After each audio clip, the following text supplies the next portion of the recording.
સરવાગા નામ જેનું ઘન શાવજી સહજાનંદ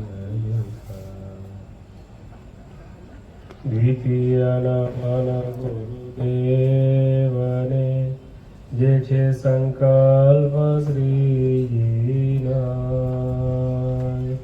સર્વ ક્રિયાઓ જીવની જેના કરનારા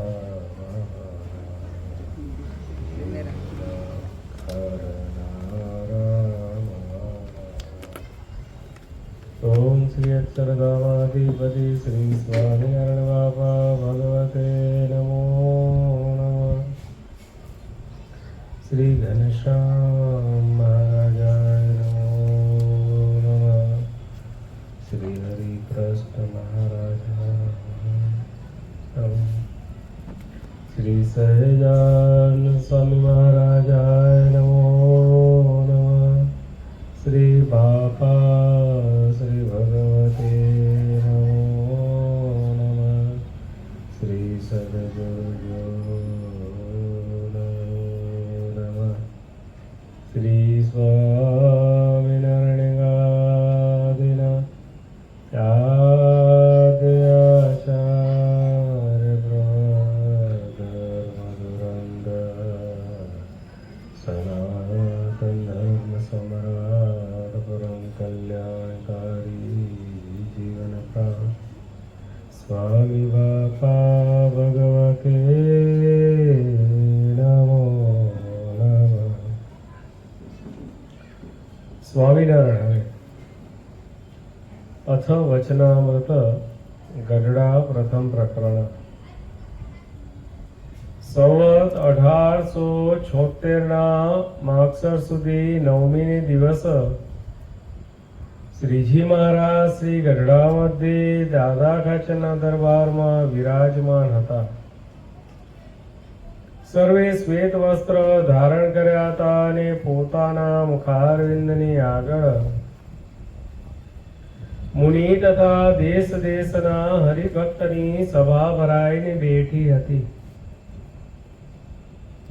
પછી શ્રીજી મહારાજ બોલ્યા, જે આ સત્સંગમાં જે વિવેકી છે તે તો દિવસે દિવસે પોતાને વિશે અવગુણને દેખે છે ને ભગવાનના ભક્તને વિશે ગુણને દેખે છે ને ભગવાનને સાધુ પોતાના હિતને અર્થે કઠણ વચન કહે છે તેને પોતાના હિતકારી માને છે ને દુઃખ નથી લગાડતો.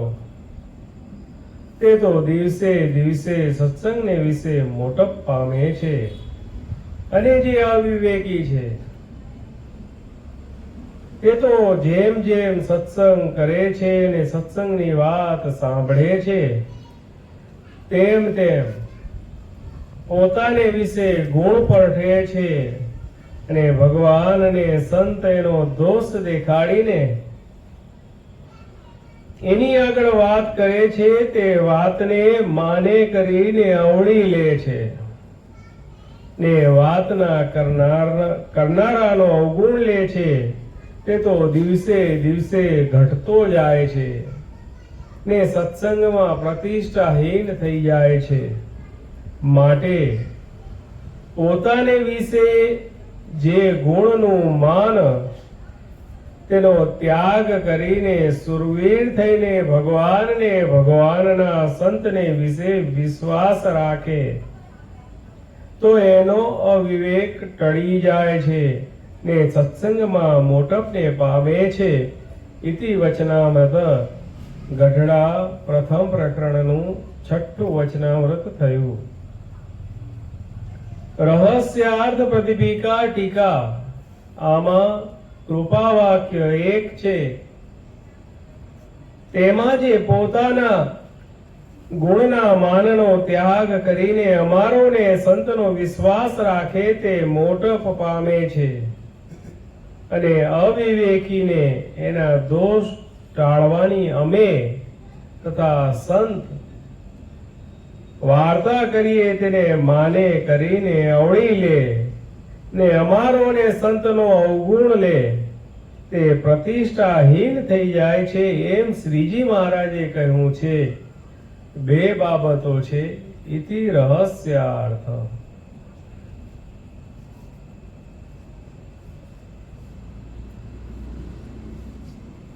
અનંત કોટી બ્રહ્માંડના અધિપતિ પૂર્ણ પુરુષોત્તમ શ્રી સ્વામિનારાયણ ભગવાન આ ગઢડા પ્રથમ પ્રકરણનું 6ઠું વચનામૃત, એ વચનામૃતમાં વિવેકી ને અવિવેકી એ બે પ્રકારના જે મનુષ્ય, બે પ્રકારના જે મુમુક્ષુ, એની વાત અહીં સમજાવે છે. વિવેકી હોય એનામાં એટલો વિવેક હોય, અને જેમ જેમ સત્સંગ કરે તેમ તેમ પોતાને વિશે દોષને પડઠે, ભગવાનના સંત, ભગવાનના ભક્ત એને વિશે ગુણને પડઠે. ભાઈ આટલી મારામાં કાચપ છે, મારે આટલું વધારે કરવું જોઈએ, એ બધા ભક્તો મારા કરતા આગળ છે, એ સંતો મારા કરતા આગળ છે, મારે હજી આગળ વધવાની જરૂર છે. જ્યારે જીવનમાં કોઈ પણ વિદ્યાર્થી હોય, જો એને જીવનમાં આગળ વધવું હોય તો પોતાનાથી જેને સારા માર્ક્સ આવતા હોય, પોતા કરતા જે હોશિયાર હોય, એની જો સંગ સોબત રાખે તો એ વિદ્યાર્થી જીવનમાં આગળ વધે. એ વિચારે કે મારે આટલા કઈ જગ્યાએ મારા માર્ક કપાયા. જે હોશિયાર વિદ્યાર્થી હોય એ શું વિચારે, મારી કઈ જગ્યાએ ભૂલ થઈ, ક્યાં મારું ખોટું પડ્યું, તો એ સુધારવા પ્રયત્ન કરે. અને જે માણસ પોતાની ભૂલ સમજીને પોતાની ભૂલને જ્યારે સુધારવા પ્રયત્ન કરે તો એ માણસને આ દુનિયામાં આગળ વધતા કોઈ રોકી શકે નહીં. અને જે મનુષ્ય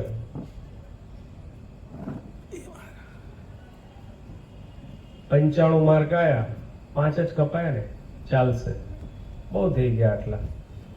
સંતોષીમાં જેને સંતોષ થઈ ગયો એકવાર, એટલે એ માણસની પ્રગતિ ત્યાં અટકી ગઈ.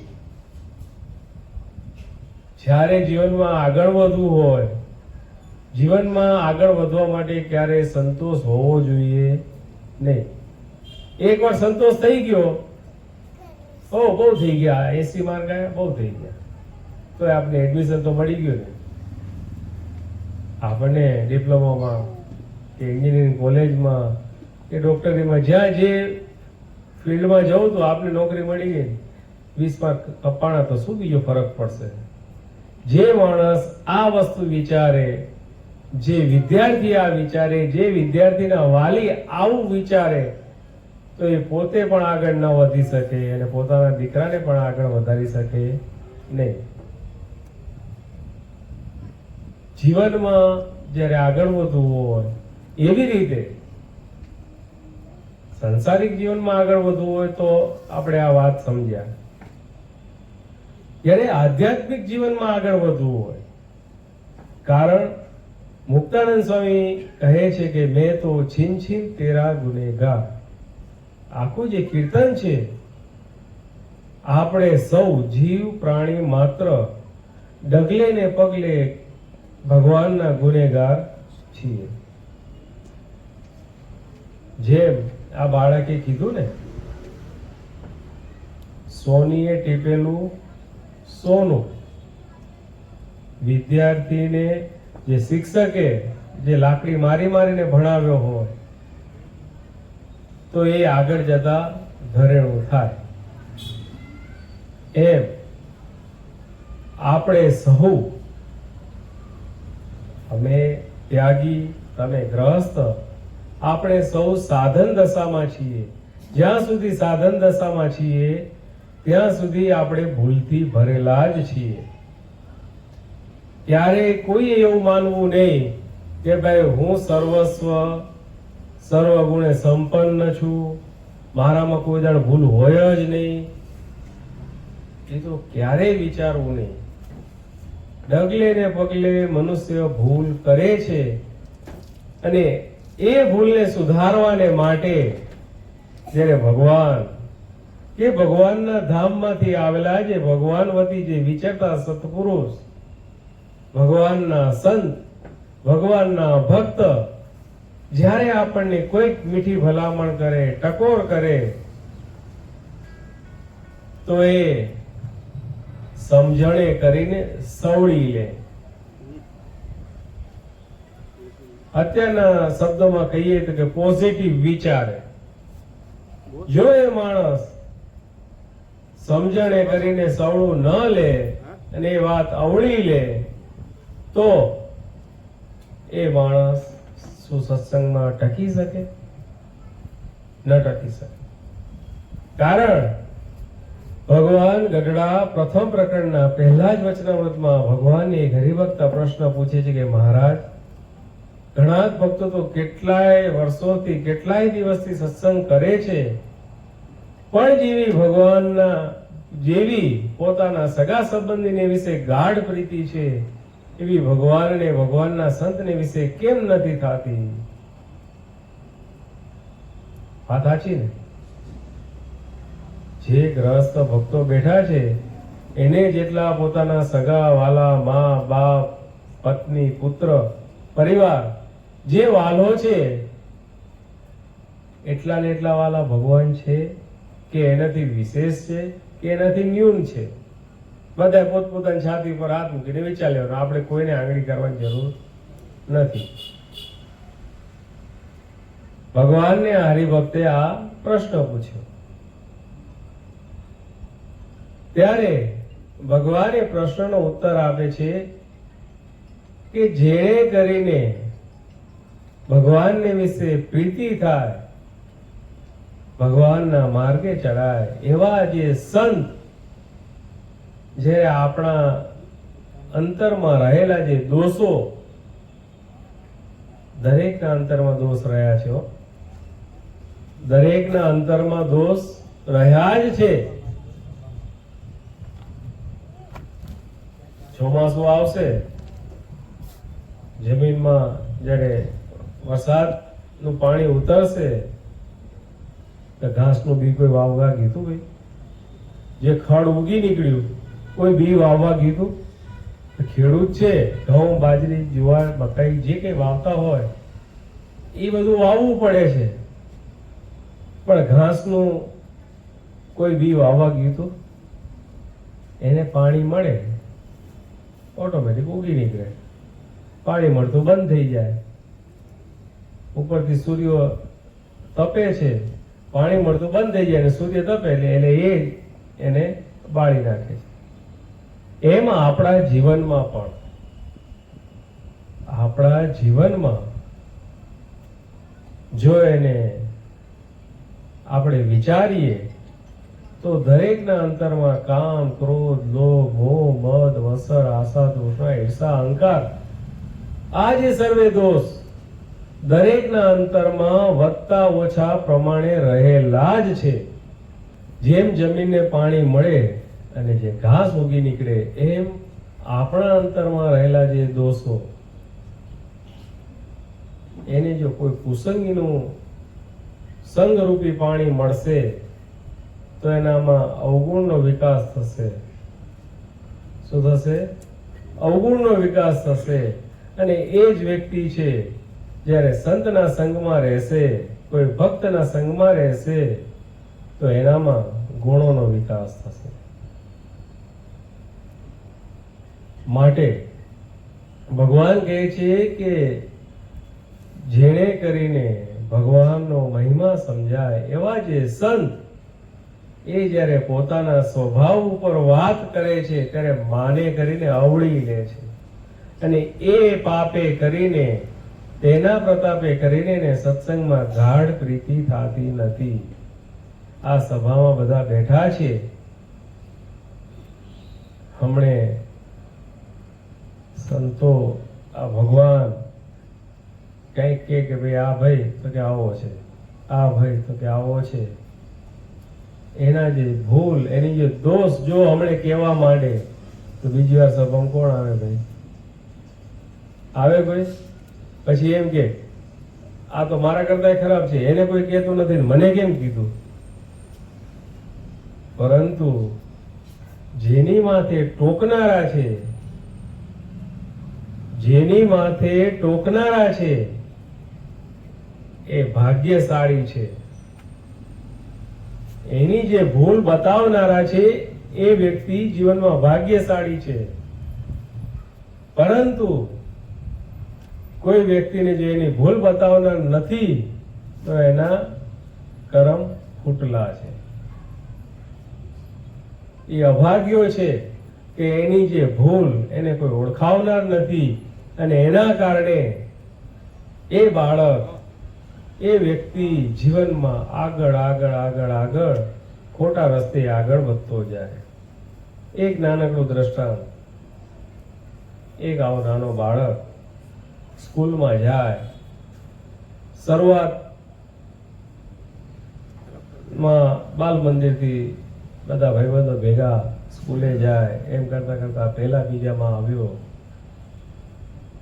એક દિવસ એ બાળક પોતાના જ મિત્રની, પોતે જે એક બેન્ચીસ ઉપર બેસતા હોય એવા મિત્રની એક સારી એવી પેન પેન્સિલ એને જોઈ, એને ગમી ગઈ, લઈ લીધી.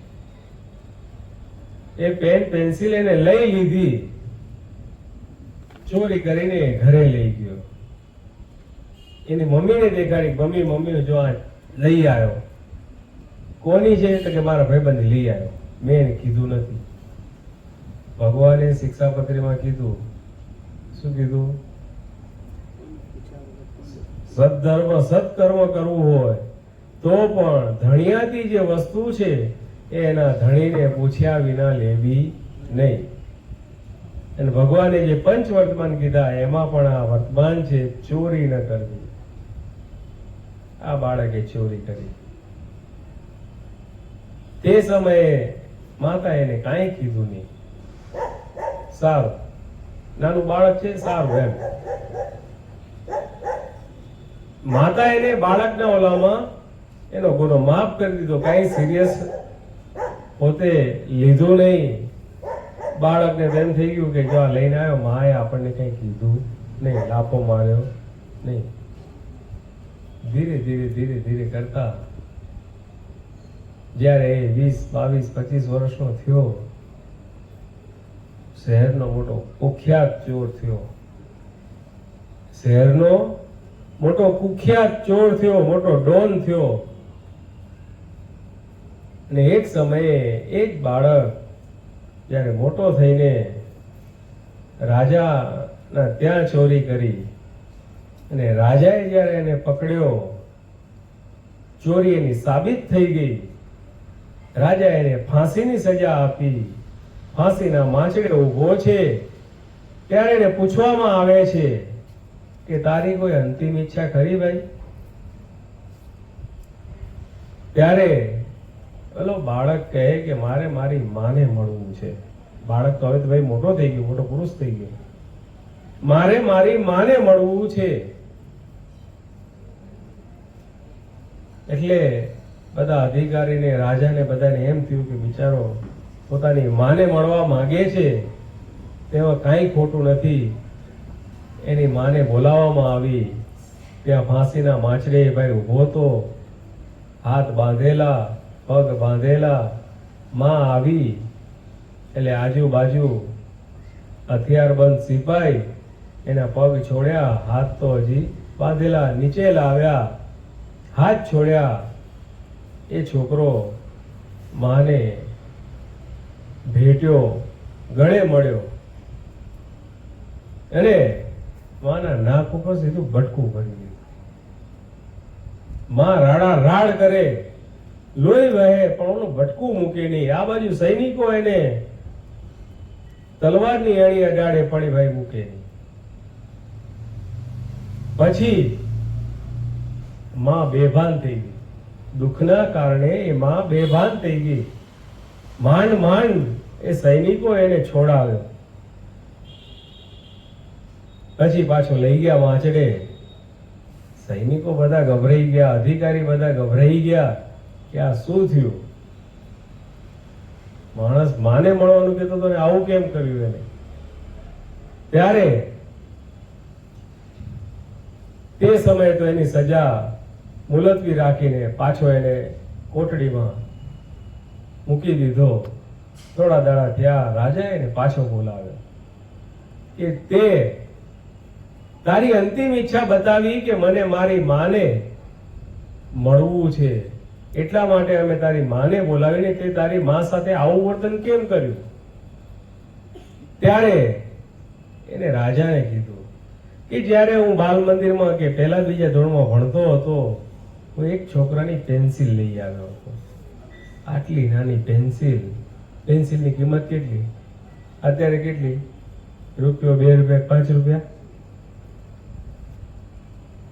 રૂપિયો કે 2 રૂપિયાની કે 5 રૂપિયાની પેન્સિલ હું જ્યારે લઈ આવ્યો ત્યારે મારી માએ મને કાંઈ કીધું નહીં.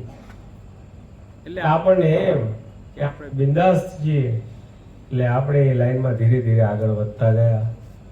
અને આજે જો મારી આ હાલત થઈ હોય તો મારી માતાને કારણે. જો તે સમયે મારી માતાએ મને 2 લાફા મારી દીધા હોત અને કીધું કે જા પાછી આપી આવ, તો કદાચ હું આ રસ્તે ન હોત. પોતાના બાળકને, બાળક હોય બાળકી હોય, પ્રેમ આપો, એને લાલન પાલન કરો, પોષણ કરો, એને એના ઈચ્છાઓ તમે પૂરી કરો. પરંતુ જ્યારે એનામાં કઈ અવગુણ દેખાય, કઈ ખોટ દેખાય, ત્યારે એને તરત ટોકવાનો. ત્યારે એ બાળકને, એ યુવકને કે એ યુવતીને તરત ટોકવાનો. જો નહીં ટોકીએ તો એ દિવસે અત્યારે જે મા બાપ કહે છે, અત્યારના સમયમાં ઘણા મા બાપો એવી ફરિયાદ લઈને આવે છે, આ છોકરો અમારા કીધામાં નથી, કઈ માનતો નથી. એનું કારણ આપણે જ છીએ. જ્યારે બાળકને જે પ્રમાણે કહેવાનું હતું, હજી છોડ ઉગતો હતો, એને જે પ્રમાણે તમે વાળ્યો હોત, એ પ્રમાણે વળી ગયો હોત, એ સમયે તમે એને ફ્રીડમ આપી, છૂટા મૂક્યા, અને છૂટા મૂક્યા એના કારણે એની ડાળી, શાખા, પરશાખા બધી જેમ તેમ ફેલાઈ ગઈ. એનો કોઈ આકાર બંધાણો નહીં. જેમ કુંભાર ચાક ઉપર માટીનો પીંડો મૂકે છે, બરાબર ચાક ફેરવે છે, જો ચાકની આજુબાજુમાં કુંભાર હાથ ન રાખે તો એ માટલું કેવું ઘડાય? એ પીંડો કેવો આમ આમ ફરી જાય ને, એનો કોઈ આકાર ના આવે. પરંતુ જો એને માટલાનો આકાર લેવો હોય તો એને એ પ્રમાણે આજુબાજુ હાથ રાખવો પડે, એનો શેપ બરાબર તો આવે. એમનો શેપ આવે ના આવે. શેપ આવી ગયો, તડકામાં તપવવા પડે, ટપલું લઈને ટીપવા પડે. બાળકોને પણ ટીપવા પડ્યો, એટલે ધોકો લઈને નહીં, પણ જ્યાં એને કહેવા યોગ્ય હોય એવી જગ્યાએ એને કહેવું પણ પડે. જ્યાં એને લાફો મારવા યોગ્ય હોય એને લાફો પણ મારવો પડે, ને જ્યાં પ્રેમ આપવા યોગ્ય જગ્યા હોય ત્યાં પ્રેમ પણ આપવો પડે. એ કુંભાર ટપલું મારે પણ અંદરની સાઈડ ગાદી વાળો પોચો ભાગ અંદર રાખીને એની ઉપર ટપલું મારે, કે જેથી કરીને એને ઘોઘો ન પડી જાય. એમ આપણા બાળકને એટલો પ્રેમની સાથે એને ટકોર પણ કરવી પડે, જ્યાં ભૂલ હોય ત્યાં એમને વાળવા પણ પડે. જો ન વાળીએ તો એ બાળક ક્યાં ચાલ્યો જાય, પછી ખોટા રસ્તે ચડી જાય. ત્યાં સુધી આપણે એને કંઈ કહીએ નહીં, છોડ મોટો થઈ ગયો, પછી જો એને વાળવા જઈએ તો દાંડી બટકી જાય અને પછી આવે રોવાના દાડા. એમ અહીંયા આગળ ભગવાન કહે છે કે જે અવિવેકી છે એ તો દિવસે દિવસે પોતાને વિશે ગુણ પરઠે અને ભગવાનના સંતને વિશે અવગુણ પરઠે, ભગવાનના ભક્તને વિશે અવગુણ પરઠે. જો હું કેટલો શ્રેષ્ઠ છું, આટલી માળા કરું છું, આટલું ધ્યાન કરું છું, આટલી પ્રદક્ષિણા કરું છું, આટલું વાંચન કરું છું, આટલા રૂપિયાનું દાન કરું છું, આટલા ગરીબોને ખવડાવું છું પોતાને, અને આ બધા જો કોઈ કાંઈ નથી કરતું. બંધુઓ, જે કંઈ કરીએ છીએ એ આપણે આપણા માટે કરીએ છીએ, કોઈને દેખાડવા સારું આપણે કરતા નથી. જે પોતાનો ગુણ લે અને ભગવાનનો ને ભગવાનના સંતનો અવગુણ લે તો એ તો દિવસે દિવસે સત્સંગમાંથી પાછો પડતો જાય છે. અંતે જાતા એ પ્રતિષ્ઠાહીન થઈ જાય છે અને સત્સંગમાંથી પડવાના વારા આવે છે. સુંદર મજાનો દ્રષ્ટાંત આપણે જોઈએ. સ્વામિનારાયણ ભગવાનના સાર્વભૌમ વારસદાર સદગુરુ શ્રી ગોપાળાનંદ સ્વામી બાપા, જેટલી લીલા ભગવાને કરી, જેટલા ઐશ્વર્ય પડચા ચમત્કાર ભગવાને બતાવ્યા, એટલા ને એટલા જ ઐશ્વર્ય પડચા ચમત્કાર ગોપાળ બાપાએ પણ બતાવ્યા. એ ગોપાળ બાપા મહાસમર્થ, કેટલા સમર્થ! ભગવાનના શરણમાં આવ્યા, દીક્ષા લીધી. એના પૂર્વે જ્યારે બાળકોને ભણાવતા હતા, ખુશાલભટ્ટ નામ હતું, અને તેવા સમયમાં કોઈક ગામમાં કોઈક વાઘ આવી ચડ્યો, એક બ્રાહ્મણની ગાય, અને એ ગાયને પાણી પાવા માટે એનો બ્રહ્મપુત્ર ઋષિકુમાર એ જ્યારે તળાવે પાણી પાવા જતો હતો, વાઘ આવ્યો, ગાયને અને બ્રહ્મપુત્ર બંનેને મારી નાખ્યા. એ બ્રાહ્મણ આક્રંદ કરતો ગયો કે મારો એકનો એક છોકરો મરી ગયો, મારે હવે જીવીને શું કામ છે. એ પણ વાઘની સામે દોડ્યો કે ભાઈ તું મને મારી નાખ. ત્યારે ગોપાળ બાપા એને પ્રેમથી સમજાવીને વારે છે. એ વાઘને ધોલ મારે છે, વાઘને પૂર્વજન્મની સ્મૃતિ કરાવે છે. એવા એ ગોપાળ બાપા કે જે જનાવર, હિંસક જનાવર, એને પણ એ ગોપાળ બાપાએ અહિંસક બનાવી દીધું. અને જ્યાં એ ગોપાળ બાપાની ધોલ પડી, પૂર્વજન્મની સ્મૃતિ થઈ, અને એ વાઘ સમાધિમાંથી જાગ્યો અને તરત જ ગોપાળ બાપાના ચરણ ચાટવા માંડ્યો. ગોપાળ બાપાને ખુશાલ ભટ્ટને પ્રદક્ષિણા ફર્યો અને ત્યારે કીધું કે આજથી તું હિંસા કરીશ નહીં. અને એ ગોપાળ બાપાના વચને જે હિંસક પશુ એ પણ અહિંસક બની ગયું. પોતાના ભક્તની ગોપાળ બાપા આવી રક્ષા કરતા. ગ્રહ ગતિ આખી અટકાવી દીધી. ગ્રહ ગતિ કોઈનાથી અટકે ભાઈ? આ બ્રહ્માંડની જે ગ્રહ ગતિ એ પોતાના જે આશ્રિત, ભગવાનના આશ્રિત એવા જે ભક્ત, એમને એવી ટેક લઈ લીધી કે જો ગ્રહણ થાય તો મારું માથું ડૂલ કરાવી દઉં. એ ભક્તની રક્ષાને કાજે ગોપાળ બાપા આખી ગ્રહ ગતિ અટકાવે છે. આટલા સમર્થ ગોપાળ બાપા. અને એ ગોપાળ બાપાના સાનિધ્યમાં વડોદરામાં એક નાનો બાળક, જેમ અહીંયા કેમ બધા નાના નાના બાળ સંસ્કારમાં નાના નાના બાળકો હોય, એમાંનો એક, એવી રીતે એક નાનો બાળક એ ગોપાળ બાપાની સાથે મંદિરમાં રહે રમે જમે ભણે અને ગોપાળ બાપા એને સંસ્કૃતનો અભ્યાસ કરાવતા હતા. પોતે જ્ઞાતિએ બ્રાહ્મણ હતો એટલે ગોપાળ બાપા એને સંસ્કૃતનો અભ્યાસ કરાવતા હતા. એ બાળકને, એ નાનો નટખટ બાળક ગોપાળ બાપાનો લાડલો, બધા સંતોનો લાડલો, એને બધા એનું નામ મંગળ, પણ એને મંગળિયો કહીને બોલાવે. નાનું બાળક હોય તો કેમ થોડું ભોલામણું નામ હોય, કોઈ નિકનેમ હોય, એમ એ સંતો અને એ ગોપાળ બાપા એને મંગળિયો કહીને બોલાવે. એ વખતે તો મોજથી મંદિરમાં રહે, મંદિરમાં સેવા કરે. ગોપાળ બાપા વિદ્યાભ્યાસ કરાવે, વિદ્યાભ્યાસ કરે. સમયની સાથે સાથે એ બાળક મોટો થયો. નાનો હોય ત્યાં સુધી તો બીજું માન અપમાન કઈ હોય નહીં, પણ જેમ જેમ મોટો થતો જાય એમ માણસના અંતરમાં માન અપમાન, તિરસ્કાર, પ્રેમ, હેત, લાગણી, જે કઈ ધીરે ધીરે બધું અંદર આવે. એ મંગળ મોટો થયો ને ભણી ગણીને શાસ્ત્રી થયો, પંડિત થયો, અને એ જ ગોપાળ બાપાની કૃપાથી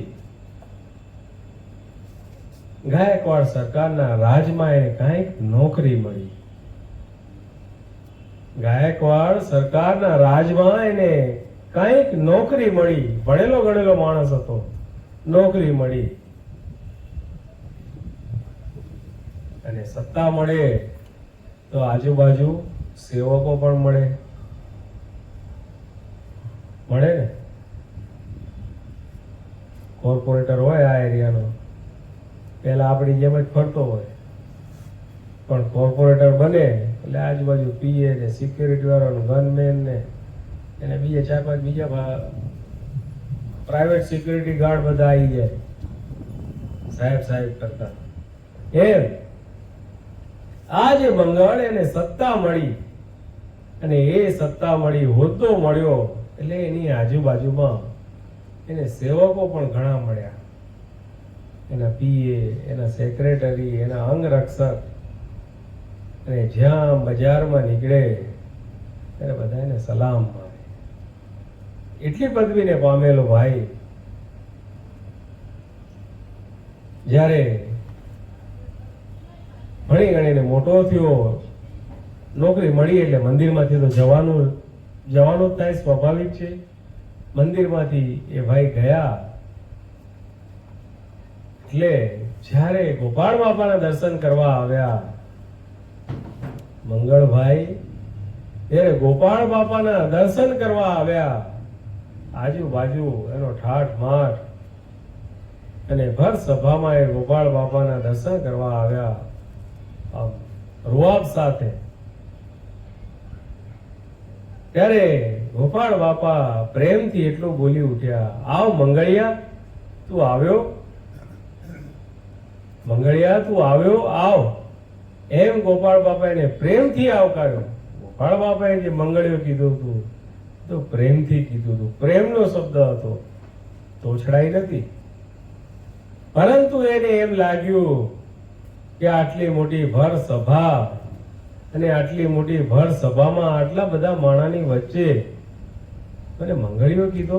આટલા બધા મારા અંગરક્ષક છે, મારા પીએ છે, સેક્રેટરી છે, એ બધાની વચ્ચે મને મંગળિયો કીધો, અને હું બહારે જઉં તો બધા મને સાહેબ સાહેબ કરે, સલામ મારે, અને આ ગોપાળ બાપાએ આટલા બધાની વચ્ચે મારી ઇજ્જત લઈ લીધી. હાવ મંગળિયો કહીને બોલાવી દીધો. આમ ભાઈને લાગ્યું ખોટું.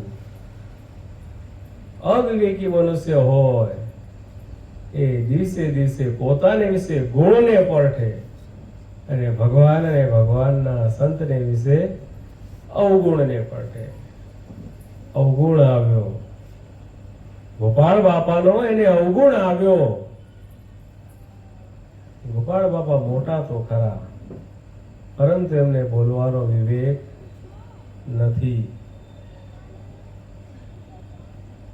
જે અનંત કોટી બ્રહ્માંડના સંચાલક છે, અનંત કોટી બ્રહ્માંડ ને પોતાના હસ્તમાં જેમ આપણે જળનું ટીપું જોઈએ એમ અનંત કોટી બ્રહ્માંડને જે પોતાના હસ્તા મળકવત દેખે છે, એવા ગોપાળ બાપાને આ ભાઈ એવું કહેવા ગયો, એવું કીધું કે ગોપાળ બાપામાં વિવેક નથી.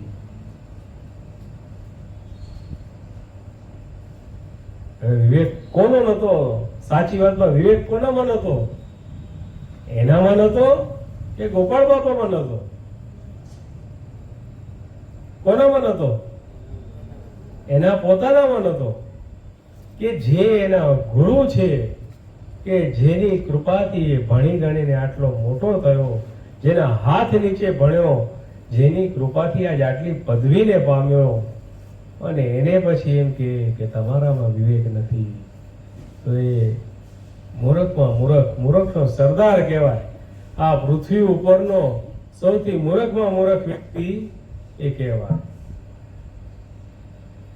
એ મંગળીઓ ગોપાળ બાપાને મુખો મુખ તો કઈ કીધું નહીં, પરંતુ એ ગોપાળ બાપાના જે સંત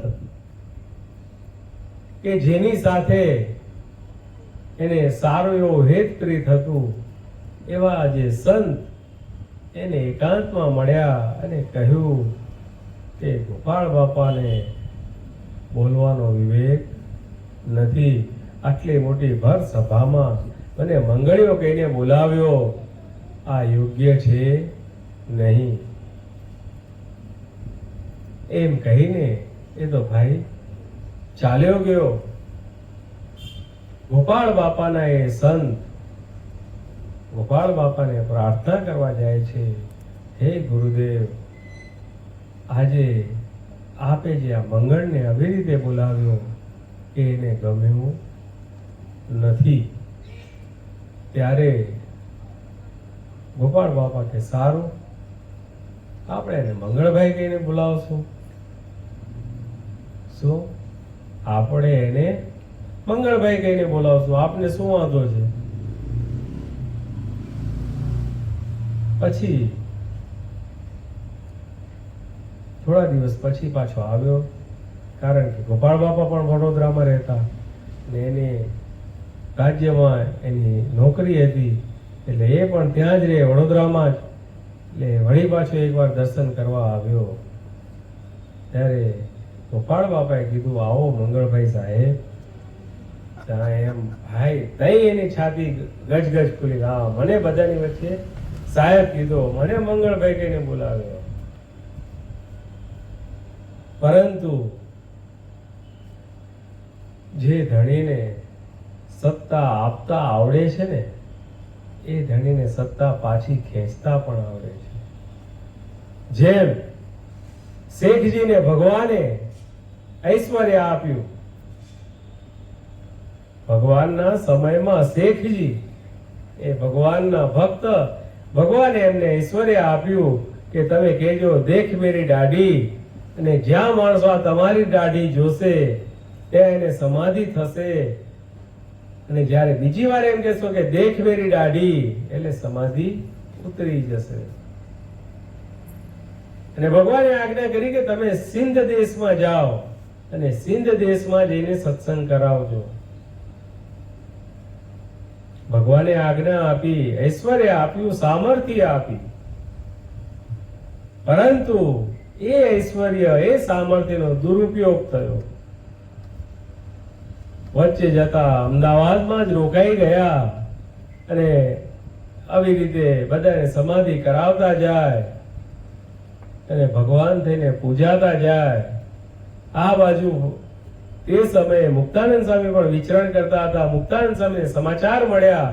મુક્તાનંદ સ્વામીએ ભગવાનને પ્રાર્થના કરી કે મહારાજ, આપે શેઠજીને ઐશ્વર્ય આપ્યું છે, આપે એમને આજ્ઞા કરી છે સિંધ દેશમાં જવાની, પરંતુ એ તો અમદાવાદમાં જ રોકાઈ ગયા છે. ભગવાનને સમાચાર મળ્યા. ભગવાન થોડા નારાજ થઈ ગયા, નિરાશ થઈ ગયા. પછી એ જ ભગવાન ગાદી ઉપર બેઠા છે ને ભગવાને જામ ગાદી ઉપર હાથ પછાડ્યો અને એ શેખજીનું ઐશ્વર્ય બધું પાછું ખેંચાઈ ગયું. અને જ્યાં પછી સમાધિ કરાવે, આટલો ઐશ્વર્ય બતાવે, પરચા ચમત્કાર બતાવે, એટલે બધા તો એને ભગવાન તરીકે પૂછે, આજે મારા ઘરે જમવા આવજો, આજે મારા ઘરે જમવા આવજો. બધાને ઘરે નોતરે ચડ્યા. અને આ જે ઐશ્વર્યનું, સામર્થ્યનું દુરુપયોગ, ભગવાનને સમાચાર મળ્યા, ભગવાને જ્યાં ગાદી ઉપર હાથ પછાડ્યો અને એ ઐશ્વર્ય બધું પાછું ખેંચાઈ ગયું. અને ભગવાન એટલું જ બોલ્યા કે જેને આપતા આવડે છે એને લેતા પણ આવડે છે. ભગવાન ઐશ્વર્ય પાછું ખેંચી લીધું.